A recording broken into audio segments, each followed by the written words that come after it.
Shalom and greetings to the Illuminated Minds Book Club. I'm your host, Don Yehuda, and I would like to welcome everybody to coming in and having the opportunity to enlighten your minds to information that you may not have known about. And it's always a pleasure to be one of the ones to bring out new information to all of the newcomers, the brothers and sisters that's new in the walk of enlightening their minds, increasing their understanding. So, with that being said, just a brief rundown by this being my very first episode of Illuminated Minds. I came up with this idea many years ago when I first came into the truth, which is close to about a decade ago.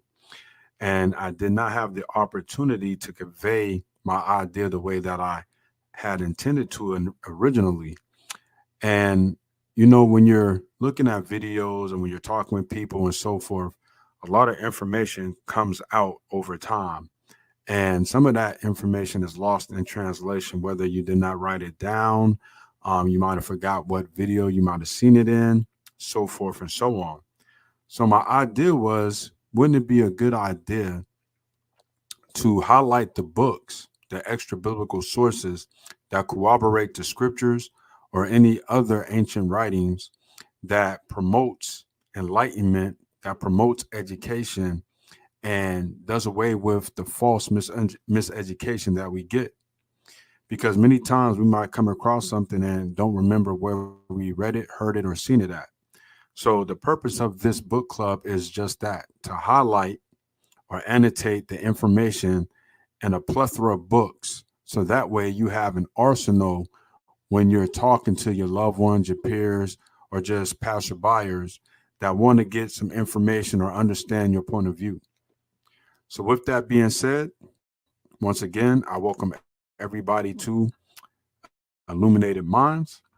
And today's episode is going to be on the book From Babylon to Timbuktu, a history of ancient Black races, including the Black Hebrews, by Rudolph R. Windsor.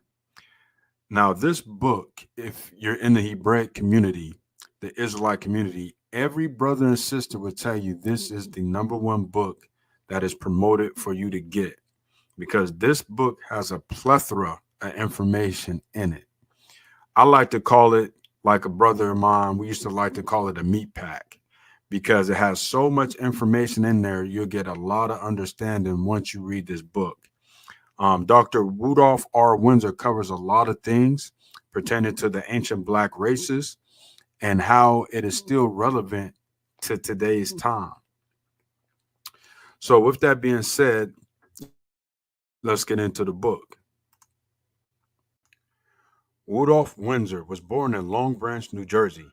After living in a number of Jersey communities, his family settled in Philadelphia, where he attended community college, studying psychology and political science.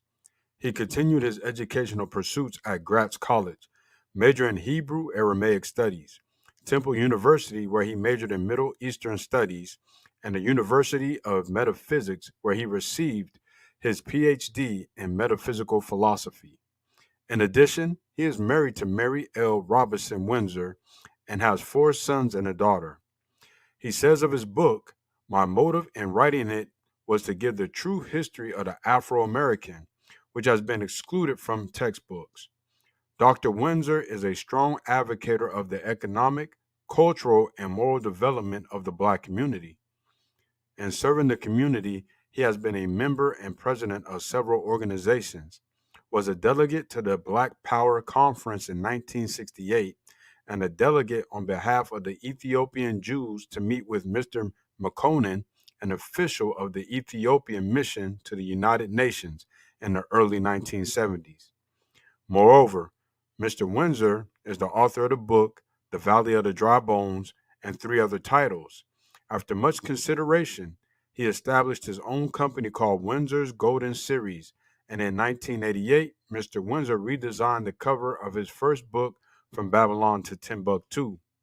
Finally, Dr. Windsor over the years has appeared on radio and TV talk shows, lectured at congregations, organizations, universities, and has traveled to Europe, the Middle East, Africa, and the Caribbean. So we see Dr. Rudolph R. Windsor is a very decorated and educated man. And his studies is into the true history of the Afro-American, like he said, which has been excluded from the textbooks.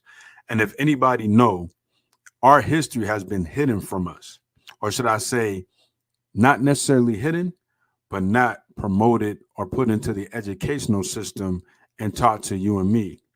It's one of those things that you actually have to go out of your way to try to look for, to search for. It's like looking for a needle in a haystack many times.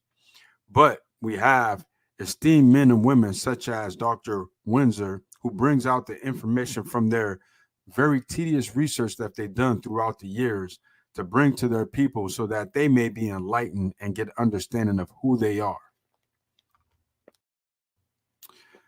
Ancient Black Civilizations, Chapter 1.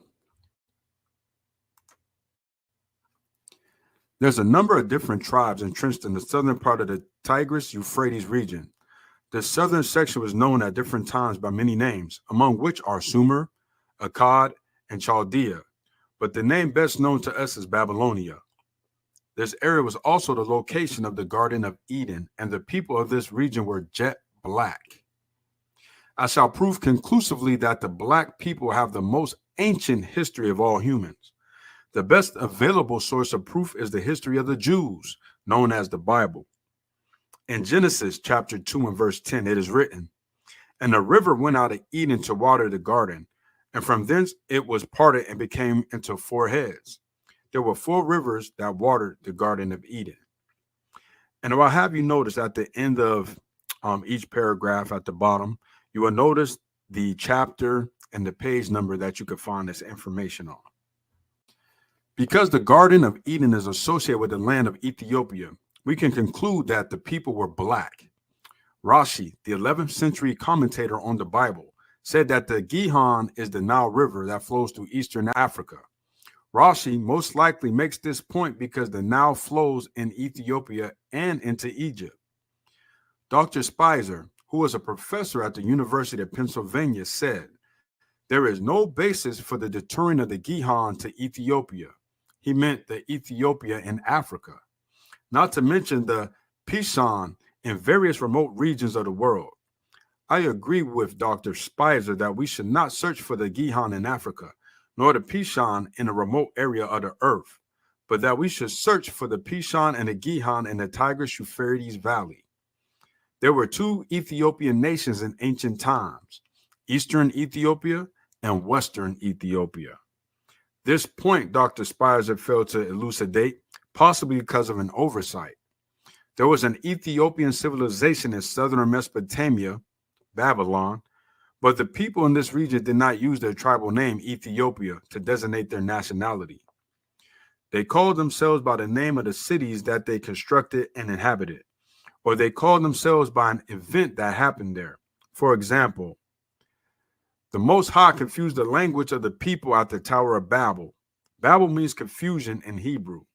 This is why the Ethiopian tribes called themselves Babylonians, referring to the name of the city that they constructed.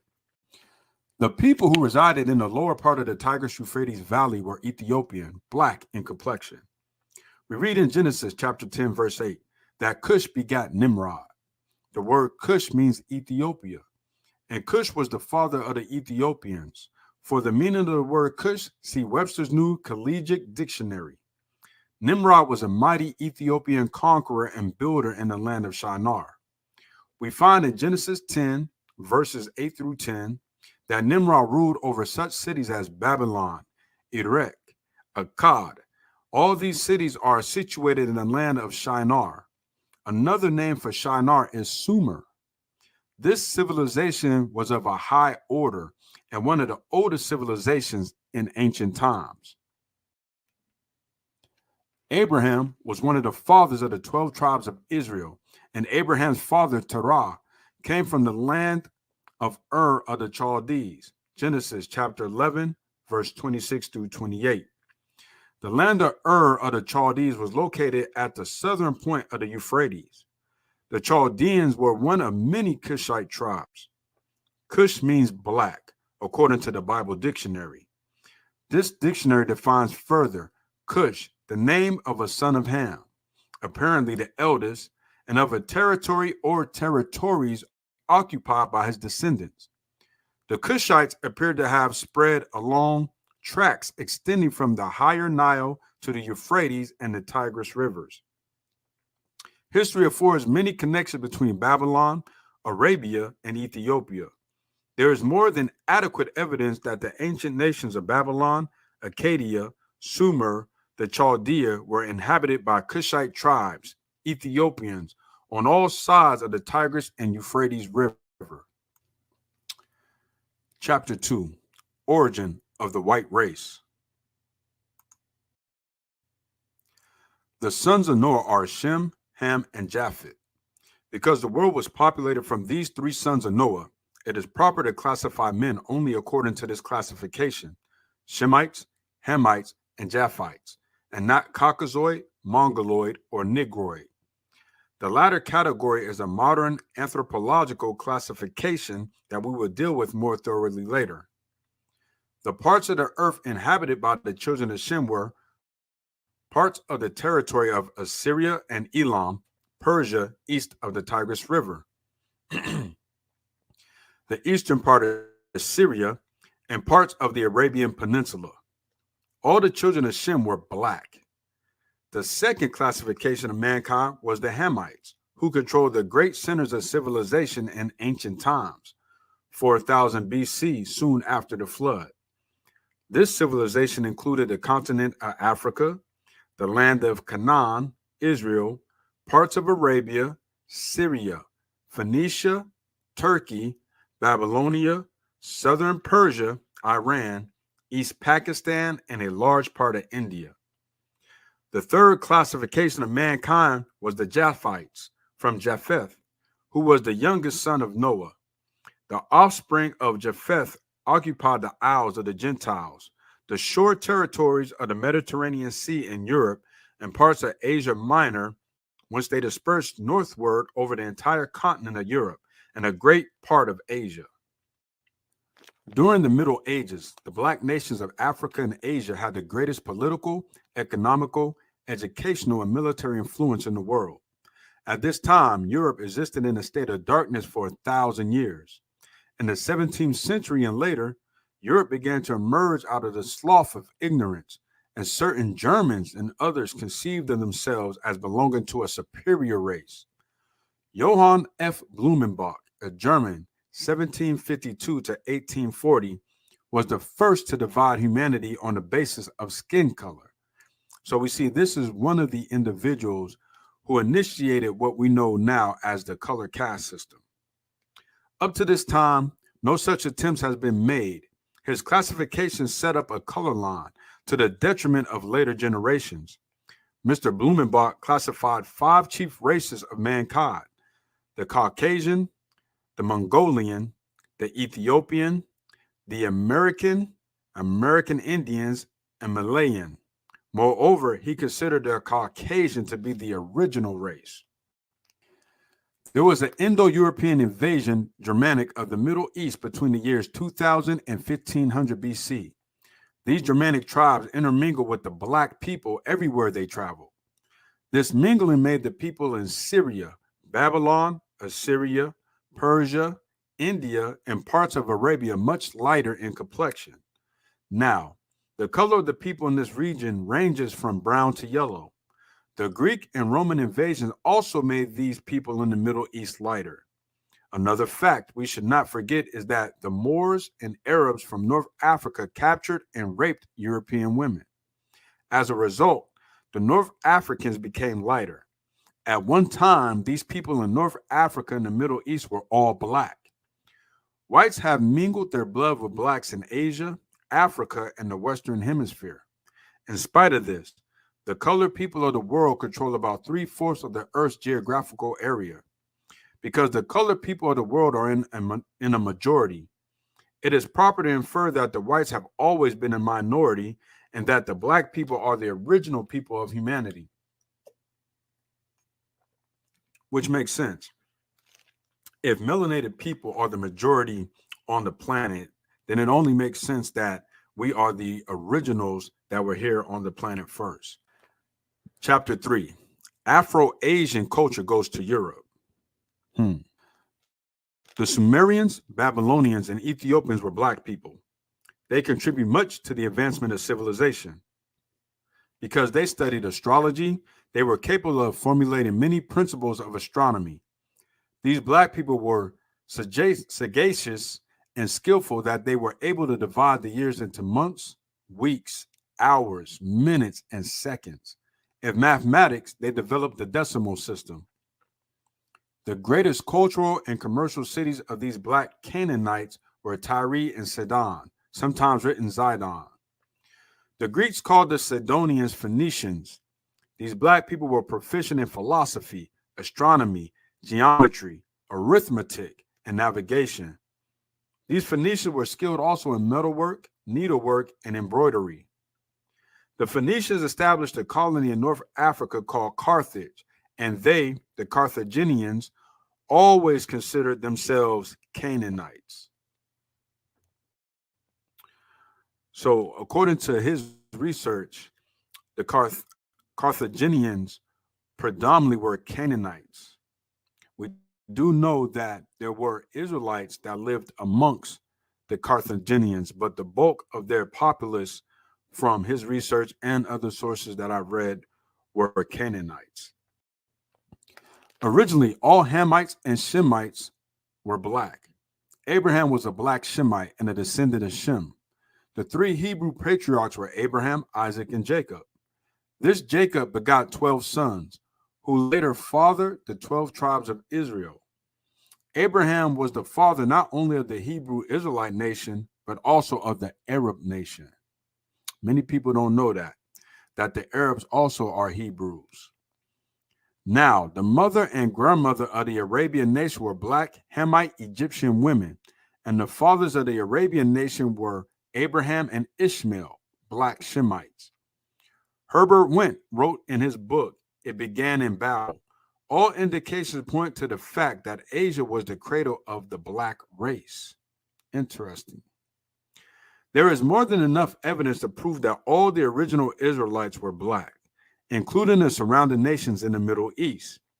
We must consider the evidence that the Dravidians were the original black people of India, that the Kushite Ethiopians inhabited the southern Mesopotamian valley, that Abraham and Ishmael married African women, Egyptians. Chapter 4, the original black Jews. When Muhammad was born, many Arabs were still worshiping the sun, stars, spirits, and idols. The Arabs possessed 360 idols, one for each day of the year. So, as we can see, before they instituted the worship of Allah, they were a very polytheistic nation. They worship, as he said, 360 idols. They had one for each day of the year. Muhammad was born AD 570, 4 years after the death of Emperor Justinian. He was descended from the tribe of Quraysh and the family of Hashem. On his business trips, he met Jews, Christians, and members of other sects. He interrogated them concerning the tenets of their religion.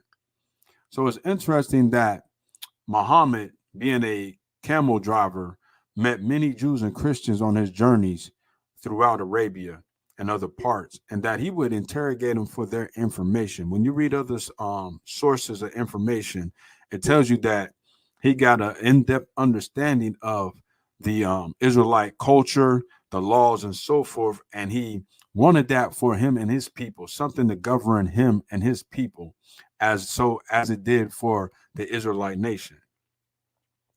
Muhammad learned and extracted much from the Jewish religion and compounded it with his new religion, Islam.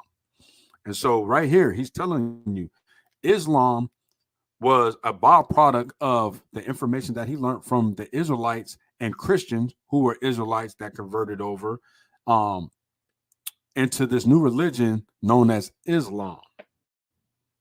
The Prophet Muhammad adopted many principles and laws from the Jewish religion.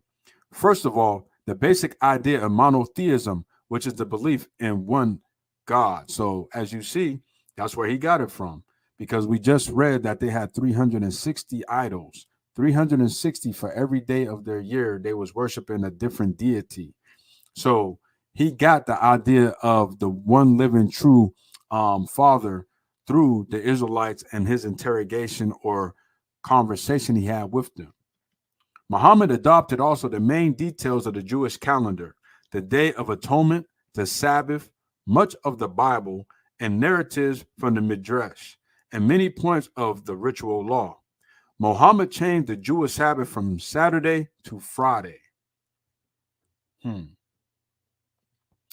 Now, when you go further into the history of this, he did that because the Israelites would not conform to the Islamic religion.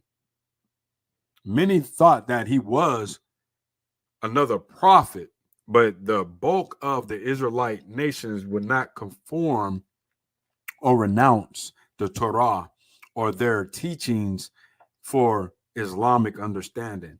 So once that happened, he then started turning against his former Israelite teachers. Chapter 5, Black Civilization in Africa. The Jews are an omnipresent people. They seem to exist everywhere. At the beginning of the 6th century, they are found in Spain before the Mohammedan conquest. Spain is known to the Jews as the classical land of crypto-Judaism because they feigned Christianity but practiced Jewish ritual in secret, also known as crypto-Jews. As early as the Roman period, the Jews of Spain have been large in number and influential. Many of them claim to be descendants of noble Jews in Jerusalem who have been carried into exile by General Titus. There's a brother on YouTube, I believe his name is Benaiah Israel, who does a beautiful breakdown showing that many of the Israelites and Jews that were living in Iberia and Portugal descended from the house of David. This is why it says that they claimed nobility from Jerusalem. In the 7th century, the Jews were threatened with the penalty of slavery if they were found practicing Judaism. This cruel policy caused many Jews to flee to the Mediterranean and western coast of Africa. The southernmost point of Spain after you cross the sea leads you to the northern or the western coast of Africa. Throughout the Middle Ages, many European governments expelled their Jews. These Black Jews migrated to neighboring countries, Turkey and Africa. The Byzantine emperors in the 5th and 6th centuries persecuted the Jews constantly. Therefore, multitudes of Jews were compelled to migrate into the Sahara Desert to the south. By this time, the Sahara Desert was heavily occupied with Black Jews. Then a Jewish queen named Dia Kahina organized an army consisting of Jews and Berbers in order to stop the penetration of the Muslims in North Africa. This queen vanquished the Arabs, and the people of Africa rejoiced in her victory. Years later, the Mohammedans fought the army of this Jewish queen once more, and she was defeated. She was defeated the second time because of the jealousies of different peoples and various tribes. Having become disgusted, her son turned Muslim and participated in the Islamic conquest of Spain in the year 711 AD. North and Eastern Africa had amassed over 1 million Jews. These Jews began a continuous migration to the region of the Niger River. Between the 2nd and 3rd centuries, the Black Jews of Arabia continued migrating across the Red Sea to Ethiopia. The largest exodus of the Jews occurred during the persecution by the Arabs led by Muhammad. And yet to this day, we see a large influx of so-called African Americans either already in the Islamic faith or joining the Islamic faith. They say that Islam is growing very rapidly, already being the 2nd largest religious movement in the world. At the same time that the Jews were migrating westward across the Sudan from Ethiopia, they also migrated southward from Libya, Tunisia, Algeria, and Morocco to the fertile region between the Senegal and Niger rivers. Za el Yemeni came to Kuka about 300 AD, an ancient abode of the Songhai tribe, or the Songhai tribe, excuse me. He established a line of kings known as the Za, Jah, and the Dia dynasty. This founder of the first Sudanic dynasty in Western Africa was a black Jew. His name is sometimes written Za al-Ayaman. The Arabs, Moors, and the Sudanic writers attribute to the ancient black African Hebrews the establishment of the first empires. Quote, the erection of the first public buildings in the country, the construction of the first canals and irrigation systems, and the institution of a socio-economic regime which still survives in all Saharan communities, end quote. So you see, we were very proficient and prolific in these areas. No matter where we went, we stood tall and above all other nations. Matter of fact, when you read in other literature, it said that we actually absorbed many of these neighboring tribes into our communities because we brought a lot of this industrialization into these areas, and they learned from us and then became part of our communities. Chapter 6, the final dispersion of the Black Jews of Africa. During the wars of the Maccabees, thousands of Hebrews became slaves and exiles. Ptolemy Lathrius captured 10,000 slaves from the region of the Sea of Galilee. During the Punic Wars and after, North Africa contained a large Hebrew population. This Hebrew population made converts and intermarried with the Canaanites and the native Africans. In the land of Spain, the Black Jews were persecuted and many have fled to Morocco for refuge. The Black Jews, like the Arabs and Moors, made great contribution not only to Afro-Asian civilization, but also to the European. The Jews in the East knew Greek and Syriac. They helped translate the works of the Greek philosophers into Arabic. In turn, these works were studied by the Arab-speaking Jews of North Africa, and the Moorish kingdom of Spain translated these works into the Latin language. And from Spain, the sciences of the Greeks and the Afro-Asian people were transmitted to Western Europe. All nations were blessed through us because why? Because we're omnipresent, industrious people.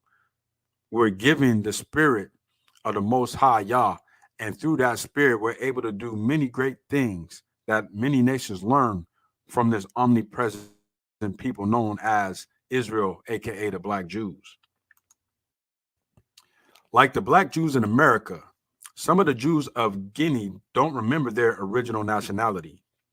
This deplorable ignorance is attributed to various causes: the fall of the Hebrew kingdoms, the lack of communication with Jewish educational centers, intense persecution, and the deliberate blotting out of the mind their true nationality.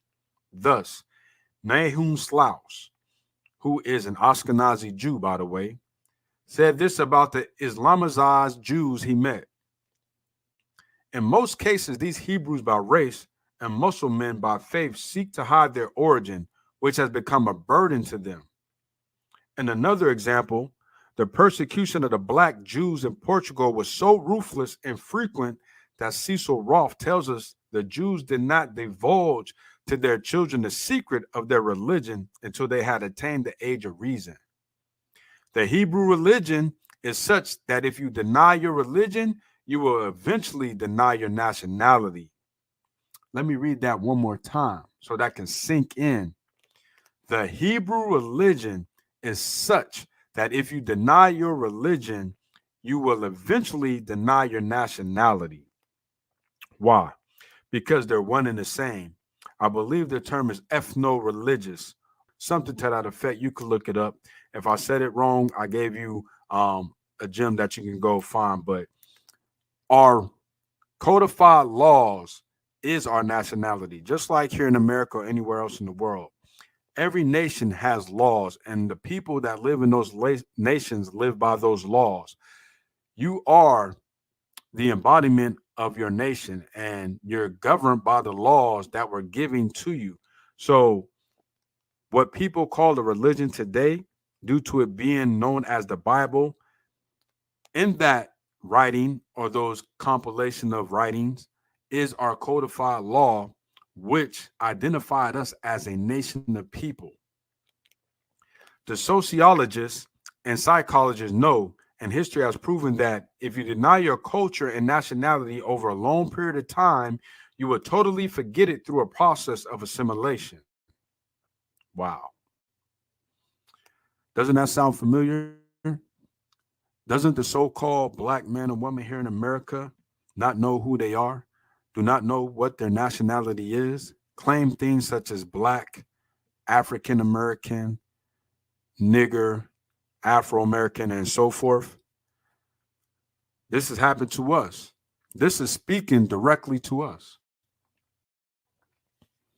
In 1484, King John of Portugal deported great numbers of black Jews to the African island of São Tomé.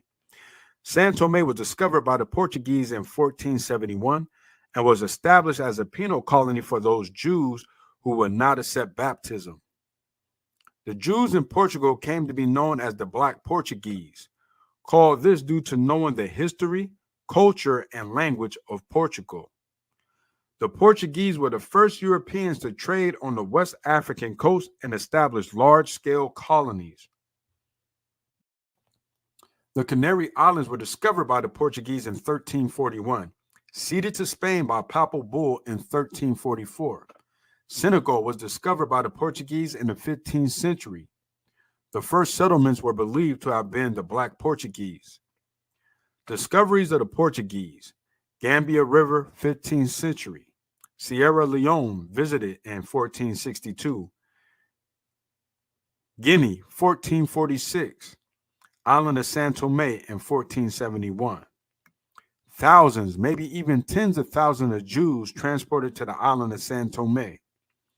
Edict by King Manuel of Portugal in 1496, banishing the Jews from Portugal. All Jews were to be out of Portugal by October 1497. After considering the matter, he Christianized the Jews, fearing the loss of a valuable population. In March 1497, a command was proclaimed throughout Portugal for all Hebrew children between 4 and 14 years of age to be brought for baptism. Parents who didn't cooperate, their children were violently taken away by officials and forced into baptism. Royal bailiffs frequently seized young Hebrews of both sexes up to the age of 20. Hebrew parents, in many cases, smothered their offspring in their farewell embrace. Others threw them into wells in order to save them from the disgrace of apostasy, and then killed themselves. Many black Jews went to Portuguese colonial possessions in Western Africa. Portuguese colonies were in Guinea, São Tomé Island, Senegal, Angola, and a few islands near the African coast. In 1499 and 1531, the kings published a decree forbidding the new Christians, black Jews, from leaving Portugal without special permits due to the amount that left. Many Jews became Christians out of fear, similar to the Islamic expansion that happened prior to this. Many were known as secret Jews, practicing Judaism under the guise of Christianity. Once again, the secret Jews were known as crypto Jews. Despite persecution and prejudices, the black Jews of Portugal excelled in all the trades, skills, profession, and businesses. The wealth of the Jews was tremendous. Black Jews of Angola.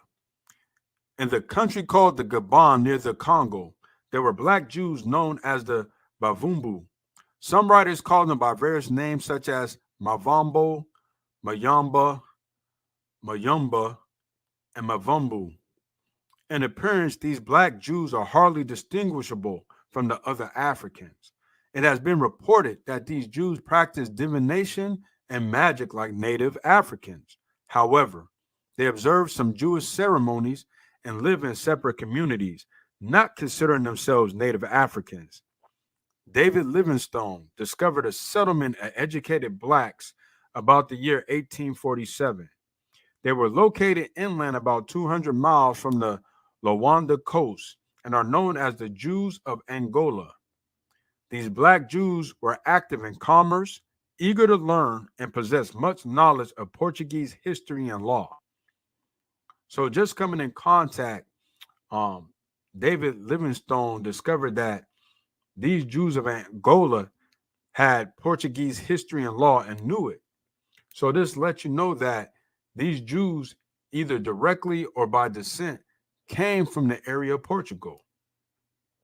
Livingstone considered these Jews to be deportees from Portugal. St. Paul de Leonda began, like San Tome, as a penal colony for the punishment of criminals. In Portugal, many of these black Jews were considered criminals. Many of these black Jews of the land of Angola, it is said, came from San Tome Island. All available evidence indicates that the Jews of the Angola coast were Portuguese Jewish outcasts. Many black Jews were established inland and along the coast of Angola, the Congo, and Gabon. Whenever the Jews were in Spain, Portugal, or their colonial possessions, they disguised themselves as Christians in outward form, but practiced Judaism in secret. In the year 1547, the papal office authorized the establishment of the system of the Inquisition in Portugal. The word Inquisition means inquiry or investigation. The Inquisition consisted of a tribunal of religious judges. Its purpose was to investigate and purge out heretical Christians, persons who questioned certain Christian principles. This system was mainly directed against the new Christians, the secret black Jews. So if you remember, the Inquisition was known for doing the witch hunts. The witches, allegedly witches, were actually the secret black Jews that they were hunting out, who were practicing Judaism, as they call it, but the Holy Scriptures in secret due to the persecution and the forced conversion to Christianity. And yet, the largest religion to date is Christianity. And many of our people are still lost within Christianity, not knowing this was forced upon your forefathers and foremothers, just like Islam. And yet, us as the descendants, the POWs of these atrocities and abuses to our people, are now willingly asleep in both of these religions. From 1561 to 1623, about 3,800 individuals were tried. Many of them were Christian Jews of San Tome Island. They were charged with maintaining Jewish principles. Writers like Frederick Watzel considered the tribes along the Luongo and Cabinda coast Christians. These Jews had to maintain a Christian guise, and particularly so in the presence of white people. In the presence of white people. Once again, it's a lot of history that goes into this information.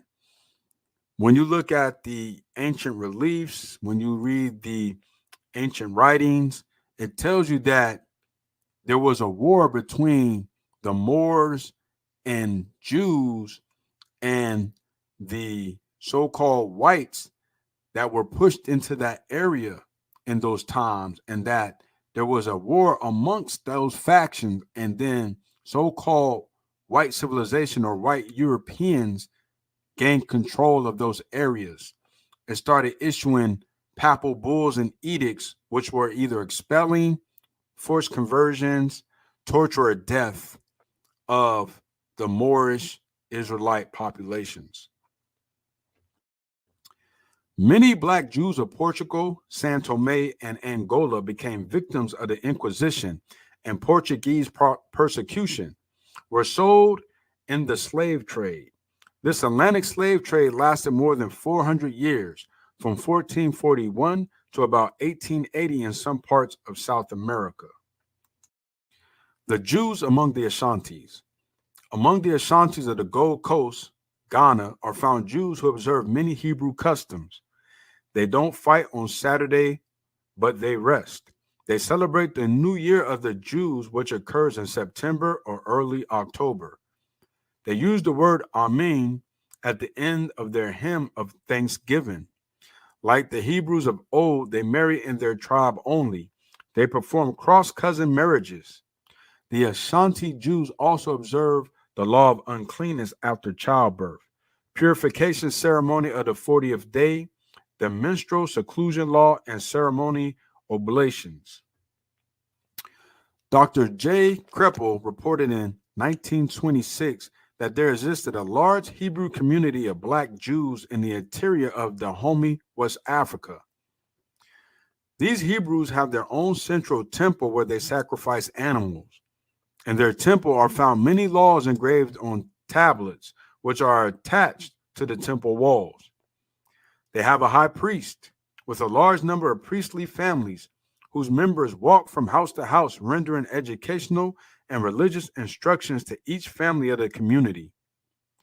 These Jews have their own Chumash, the 5 books of Moses, written on old parchment and Hebrew letters, but they have no other books. So it's a strong possibility that these Jews departed out of the area after the Exodus. They was probably around long enough to where they had the Torah, but then everything that transpired afterward, they probably already had migrated into different geographical areas. Yoruba Jews of Nigeria. There are Black Jews in southern Nigeria who are called the Imo Yokwam, or strange people, by the native Africans, but these Black Jews call themselves by the Hebrew name B'nai Ephraim, or sons of Ephraim. These Jews claim that their ancestors immigrated from Morocco, a fact which Gabi says is supported by their language, a mixture of Maghrebi, Arabic, and local Negro speech. The assertion of these Yoruba Jews is that their ancestors were driven from locality to locality by Muslim persecution. Their leadership is that of a priesthood. They are known to have copies of portions of the Torah, Old Testament, preserved in a most holy place. Dr. Gabi published his book, The Lost Tribes of Myth. Rabbi Matthews organized a Hebrew congregation in 1918 and proclaimed that the Black people of the United States and the West Indies are the original Black Hebrews. So Rabbi Matthews stated that the so-called Black people of the United States and the West Indies are the original Black Hebrews. And there is much information and research that validates that information. So, conclusion. Dr. Windsor's book carefully researches the significant history of the ancient Black races. It sets forth in fascinating detail the history from earliest recorded times of the Black races of the Middle East to Africa, and strongly suggests the connection to the American Negro being the original Black Hebrews. So, family, with that being said, it was a pleasure going over these talking points out of this esteemed book, From Babylon to Timbuktu, by Dr. Rudolph R. Windsor. I thank you for tuning in to my book club, Illuminated Minds, and most high willing, I'll be bringing out more information, more books, and I might even in the future go read through this book chapter for chapter, so that way we can get a better understanding, because there's so much more information in this book that I did not highlight. I mean, I probably could do a part 2 or 3 with the information that's in this book, but I try to hit all the strong points, so that way when you look at this information, you have better traction to go research it or add it to your arsenal of extra biblical sources that could corroborate the information when you're trying to explain and make the connection between the biblical and historical evidence with the literary works. And with that being said, May the Most High y'all preserve and bless you. And once again, thank you for tuning in to Illuminated Minds. I am your host, Don Yehuda. Don't forget to tune in to my sister affiliate podcast, the Scorn Black Man podcast, and look out for my next episode on my channel, Fire Talk Radio Podcast, that's coming out. Does the Creator hear me if I do not use the name? That's going to be a powerful one, and hopefully I will see you there. Shalom, and have a good day.